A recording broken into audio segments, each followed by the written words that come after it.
işlerinde belə bir maraqlı sertifikasiya səviyyəli belə bir maraqlı məsələnin həllinə baxacaq. Deməli verilib üçbucaq ABC. Üçbucaq ABC'də deməli AC tərəfinin orta nöqtəsindən deməli BC'yi perpendikulyar indirilir. Həmin bu orta nöqtə AC tərəfinin AY və YC yəni bərabər hissələrə bölüb. AY bərabər YC, o da bərabər neçəyə? 13'ə. Həmin bu YD parçası özü deməli bərabərdir 12'yə. BD bərabərdir 8'ə. Daha doğrusu 7'yə. Və bizdən üçbucaq ABC'nin sahəsini istəyir. Biz əvvəlcə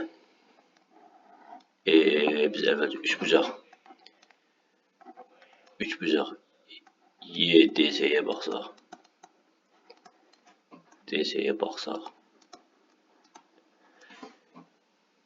Deməli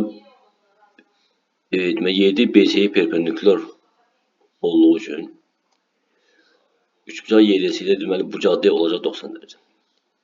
Bu üçbucaq YDC'də YD və DC katetlərdir. YCC hipotenuz.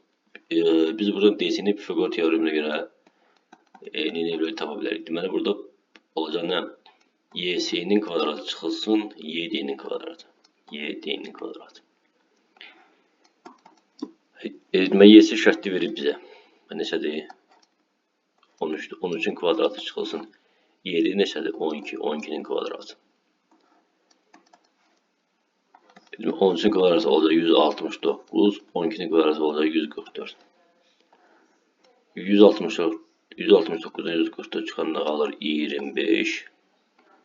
25'dən kök çıxır neçə? 5. Deməli biz DC'ni tapdıq ki neçədir? 5'dir. İndi bizə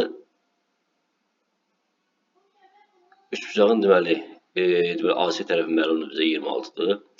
Deməli BC tərəfi də əgər ümumi neçə olur? 700'ə gəlir 5, 12 olacaq.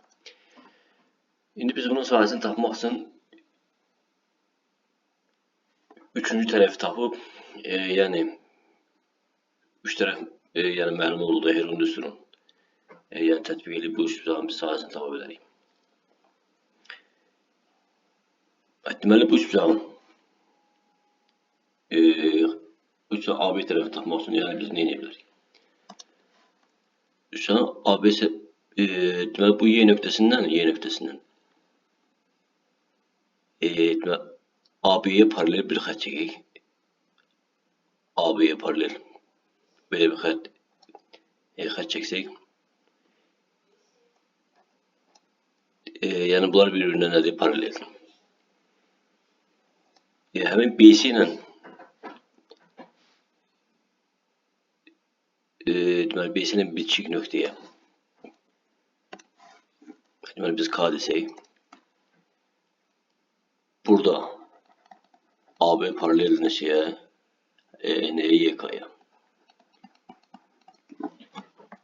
Biz burada baxırıq ki Y nöqtəsi orta nöqtədir. Və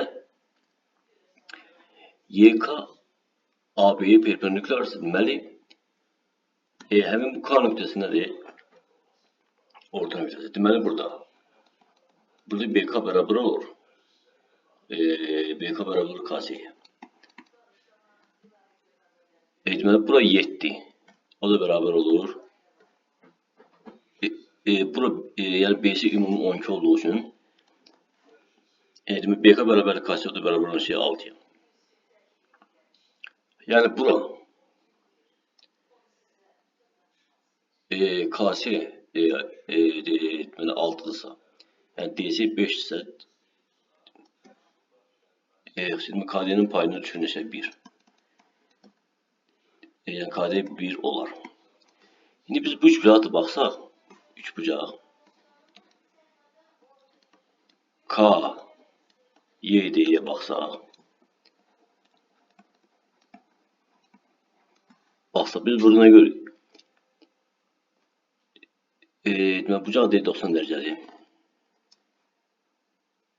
Bucaq D bərabər 90 dərəcə. Burada deməli YD var. Deməli KD var. Biz buradan Pifagor teoremi ilə YK-nı tapa bilərik. YK bərabər olan şey demək kök altında YD-nin kvadratı üstəgəl KD-nin kvadratı. O da bərabər olur. YD-nin qiyməti necədir? 12. 12-nin kvadratı üstəgəl KD-nin kvadratı 1-in kvadratı. Bu da olar 144 üstəgəl 1. O da bərabər kök altında 145. Biz deməli K-nin tapılan şey demək kök altında 145. Y və K nöqtələri üçbucaq ABC-nin orta nöqtələri olduğu üçün həm də AB YK-ya paralel olduğu üçün deməli YK nədir? Orta xəttdir. YK orta xəttdir. YK orta xətt olduğundan deməli AB bərabərdir 2YK-ya. Yəni 2 vurulsun kök altında 145.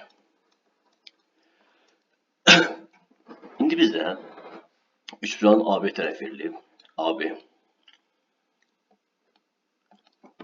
AB'nin tapılan neçə oldu? 2 kök altında 145. AC verilib neçədir? 26'da. Demək BC də verilib neçə? Verilib 12. İndi biz Heron düsturunu tətbiq edirik. Heron düsturu var. Yəni üçbucağın üç tərəfdə verilikdə. Yəni Heron düsturunu biz tətbiq edə bilərik. P çıxılsın A, P çıxılsın B, P çıxılsın C.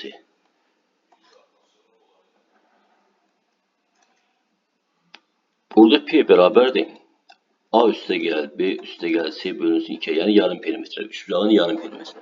Yəni tərəflər cəminin yarısına bərabərdir.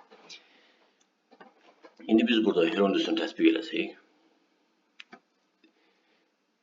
Yəni bizə verilən üçbucağın yarım perimetre bərabər olan şey 2 kök altında 145 üstəgəl 26 üstəgəl 12 bölünsün 2'ye. O da bərabər olan şeyə. Bunları toplasaq. Deməli kök altında 145 kök altında 145 üstəgəl 19'a. Yəni bizə verilən yəni bu üçbucağın yarım perimetri yəni kök altında 145 üstəgəl 19'a bərabər olur. İndi biz Heron düsturunu yazsaq S üçbucaq ABC bərabərdir. Kök altında 145 üstəgəl 19 vurulsun. 19 üstəgəl kök altında 145 etmək çıxılsın kök altında 2 145 yəni birinci tərəf və yarım perimetr 19 üstəgəl kök altında 145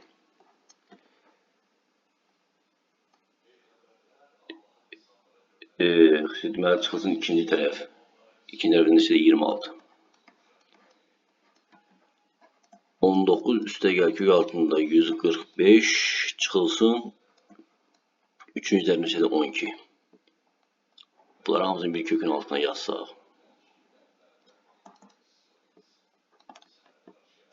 Orada belə bir ifadə yaranacaq. 19'un kvadratı çıxılsın. Kök altında 145'in kvadratı vurulsun. Kök altında 145'in kvadratı çıxılsın 7'nin kvadratı.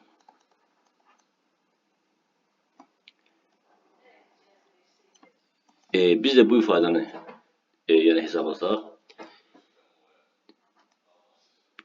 bizə verir 20.736 20.736'dan kök çıxır 20.736'dan kök çıxır neçə 144. Deməli bu üçbucağın 3 bucaq ABS'nin sahəsi nəyə bərabərmiş? 144'e bərabərmiş.